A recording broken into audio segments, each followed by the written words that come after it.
everyone. Thank you so much for joining me today. So, in the absence of any new Meghan's news, they are trying to take everything they can out of her new brand name and, of course, the controversy they're trying so hard to stir up about her logo. Let's discuss. So, for contrast, I'm going to mention the UK royals, especially Kate and William, and what they're up to lately. And playing in the background, you'll see an image where it shows they have no work ethic even when they're meeting anyone. They do not do any research to do it. They do not know the basic of anything.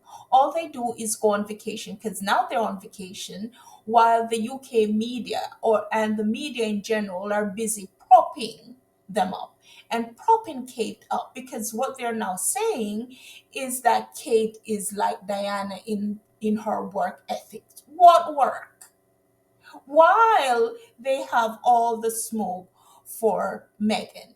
Meghan, who is working and making sure she's a contributing member of society. She is not taking taxpayers' money and funding her lifestyle. She's building a lifestyle. And I am so very happy that she has partnered with Netflix because a lot of what you're hearing is how Netflix is a big brand and they can't afford to go up against Netflix, like you'll see in this clip here. Thing is, he's obviously had the business for around about 7 years. He's also got a really good following of people who are in the fashion world who actually are pretty powerful. Got people like Jenna Lyons, who is a big New York fashionista and writer and editor. So, they've got some heavyweights behind them. But the fact of the matter is, he is, as he says, a one-man band. So he's going to be writing to Netflix, maybe writing to the copyright people and seeing whether anything can be done.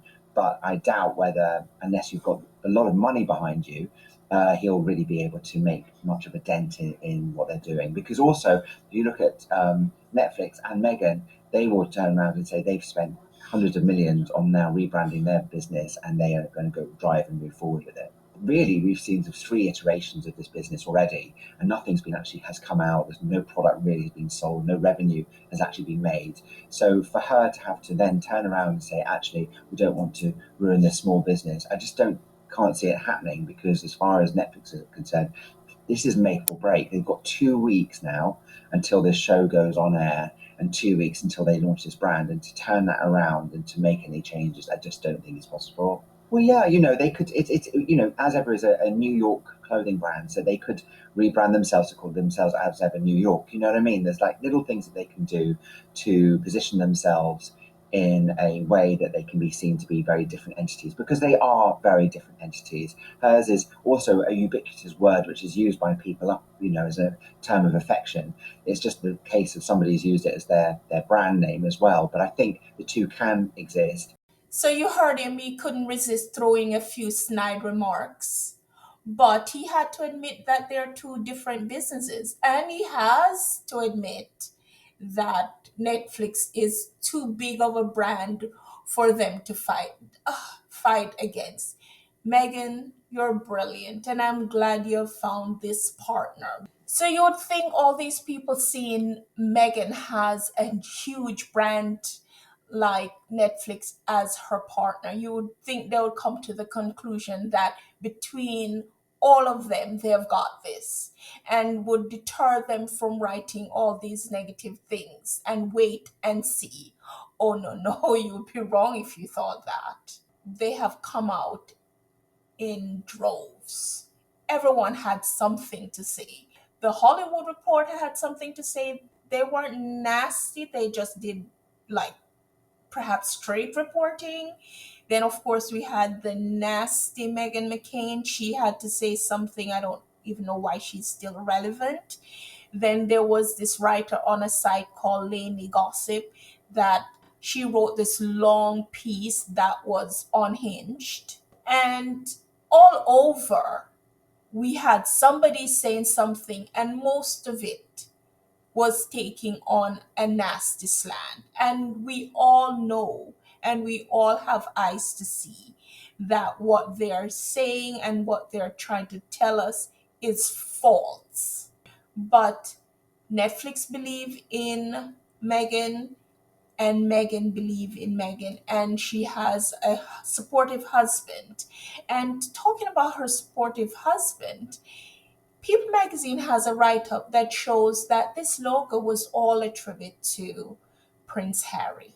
And it's very sweet, all of it. And we all know in Sperry talks about the symbolism that could be in that hummingbird coming into their home.